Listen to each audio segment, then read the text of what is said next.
ഇത് ഒരു രാഷ്ട്രീയ ദുഷ്ടലാക്കോട് കൂടിയാണ്. 16-ാം തീയതി നമ്മൾ മനസ്സിലാക്കേണ്ടത്, 16-ാം തീയതി ഇദ്ദേഹം ഈ ആശുപത്രിയിൽ വരികയും ഇദ്ദേഹത്തിന് മതിയായ ചികിത്സയ്ക്കായി മെഡിക്കൽ കോളേജിലേക്ക് റെഫർ ചെയ്യുകയും ചെയ്തു ഈ വിളപ്പിശാല ആശുപത്രിയിലെ ഡോക്ടർമാർ. അദ്ദേഹം അതങ്ങനെ പോകാൻ വേണ്ടി തയ്യാറായില്ല. പിന്നീടാണ് അപ്പോൾ സ്ട്രെച്ചറിലാണ് അദ്ദേഹത്തെ കൊണ്ടുപോകുന്നത്. അദ്ദേഹത്തിന് ബോധം മറന്നിരുന്നില്ല എന്നാണ് അതിന് മനസ്സിലാക്കുക. അപ്പോഴും സമയം നമുക്ക് കൃത്യമായിട്ട് കാണാൻ കഴിയും. 1:36. അപ്പോൾ അദ്ദേഹം കുഞ്ഞുനാൾ മുതലേ ഹൃദ്രോഗത്തിന് ചികിത്സയായിട്ടുള്ള ആളാണ്. നമസ്കാരം. വിളപ്പിശാല സാമൂഹ്യാരോഗ്യ കേന്ദ്രവുമായി ബന്ധപ്പെട്ട് മാധ്യമങ്ങളിലുമൊക്കെ നടക്കുന്ന ഒരു പ്രചരണത്തെ, അതിൻ്റെ വസ്തുത പറയുന്നതിന് വേണ്ടിയാണ് ഈ വീഡിയോ. ചികിത്സ നിഷേധിച്ച് മരണപ്പെട്ടു പോയി എന്ന് പ്രചരിപ്പിക്കുന്ന വ്യക്തി രാത്രി 1:28 കൂടിയാണ് വിളപ്പിശാല CHSC ചികിത്സയ്ക്കെത്തുന്നത്. അപ്പോൾ അവിടെ പുറത്തെ ഗേറ്റല്ല, അകത്തെ ഗ്രില്ല് അടച്ചിടുന്ന ഒരു സാഹചര്യമുണ്ട് രാത്രി. ഇവിടുത്തെ സുരക്ഷിതത്വത്തെ കരുതിയാണ്. 1:28 കൊണ്ടുവരുമ്പോൾ തന്നെ കൂടെ ഉണ്ടാകുന്നു. 1:28 ഏതാണ്ട് 1:29 എത്തുമ്പോൾ കൂടെ ഉണ്ടായിരുന്ന ഭാര്യ ഡോർബെൽ അടിക്കുന്നു. അപ്പോൾ തന്നെ അത് തുറക്കുകയാണ്. 1 മിനിറ്റിനകം തന്നെ, നിങ്ങൾ ആ സമയം നോക്കുമ്പോൾ അറിയാം, 1:29, 24, 1:28:55 അദ്ദേഹം എത്തുന്നത്. 1 മിനിറ്റിനകത്ത് തന്നെ ഇത് തുറക്കുകയാണ്.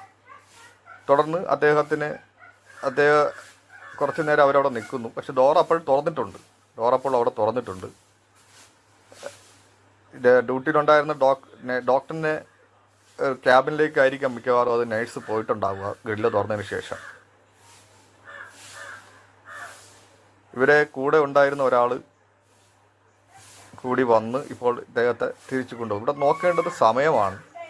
ഇവിടെ വന്നിരിക്കുന്ന ഒരു വലിയ പ്രചരണം സമയത്തിന് ഇദ്ദേഹത്തിന് ചികിത്സ നൽകിയില്ല, ഡോറ് തുറക്കാൻ താമസിച്ചു എന്നൊക്കെയാണ് പറയുന്നത്. പക്ഷേ 1 മിനിറ്റിനകം തന്നെ, 1 മിനിറ്റല്ല, 1 സെക്കൻഡിനകം തന്നെ വന്ന് ഡോറ് തുറക്കുന്നൊരവസ്ഥയാണ് ഉണ്ടായത്. 1 മിനിറ്റ്, ഏതാണ്ട് 2 മിനിറ്റ് എടുത്തുകൊണ്ട് തന്നെ ഇദ്ദേഹത്തെ അകത്തേക്ക് കൊണ്ടുപോയി. നമുക്ക് ആ സമയം കൃത്യമായി CCTV വിഷ്വൽസിൽ കൃത്യമായി കാണാൻ കഴിയും. നമ്മുടെ നാട്ടിലെ ഒരു പ്രധാനപ്പെട്ട ആതുരാലയമാണ് വിളപ്പിശാല ആശുപത്രി. ഞാൻ വിളപ്പിശാലക്കാരനാണ്.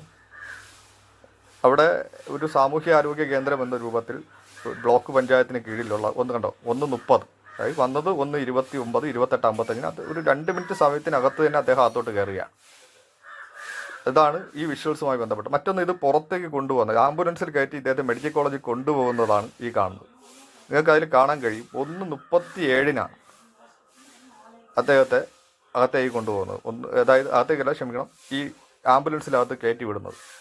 അതായത് വന്നത് 1:29, അദ്ദേഹം പോകുന്നത് 1:38. ഒരു 7-8 മിനിറ്റ് മാത്രമാണ് ഇദ്ദേഹത്തിന് ഈ ആശുപത്രിയിൽ നിന്ന് കയറ്റി വിടാൻ വേണ്ടി. ഇതിപ്പോൾ കാണുന്നത് ഡോക്ടറിൻ്റെ ക്യാബിനാണ്, ഡോക്ടറിനെ ചികിത്സിക്കുന്നതാണ്.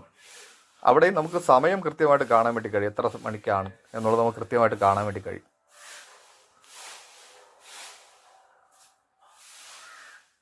കണ്ടോ, സമയം അവിടെ 1:32, 38. അതായത് ഏതാണ്ട് അകത്തൊരു 2 മിനിറ്റിനകം അകത്ത് കയറി 2 മിനിറ്റിനകം ഡോക്ടറിൻ്റെ അടുത്തേക്ക് എത്തുന്നു. ഡോക്ടർ അവിടെ പ്രാഥമികമായ ചികിത്സകൾ നൽകി. ഒരു 7 മിനിറ്റ് സമയം, വളരെ സമയമൊന്നും ഇവിടെ എടുത്തിട്ടില്ല. കാരണം പ്രാഥമികമായ ചികിത്സ മാത്രമേ അവിടെ ചെയ്യാൻ കഴിയും. മറ്റൊരു കാര്യം നമ്മൾ മനസ്സിലാക്കേണ്ടത്, ഇദ്ദേഹം വളരെ ബോധത്തോടെയാണ്. അതായത് നെഞ്ചുവേദന അനുഭവപ്പെട്ടെങ്കിൽ ഇദ്ദേഹത്തിൻ്റെ ബോധം മറന്നിരുന്നില്ല. പ്രാഥമിക ചികിത്സ എന്ന രൂപത്തിലുള്ള CPR അങ്ങനെ ബോധത്തോടെ നിൽക്കുന്ന ഒരു രോഗി കൊടുക്കാൻ കഴിയുന്നതല്ല. മറ്റൊരു കാര്യം, ബോധത്തോടെയാണ് ധാരണ പോലും പലരും പറയുന്നത് പറയുന്നുള്ളതാണ്.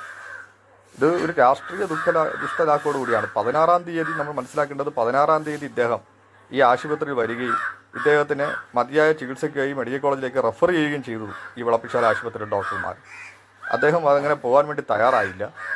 പിന്നീടാണ് അപ്പോൾ സ്ട്രെച്ചറിലാണ് അദ്ദേഹത്തെ കൊണ്ടുപോകുന്നത്. അദ്ദേഹത്തിന് ബോധം മറന്നിരുന്നില്ല എന്നാണ് അതിന് മനസ്സിലാക്കുക. അപ്പോഴും സമയം നമുക്ക് കൃത്യമായിട്ട് കാണാൻ കഴിയും.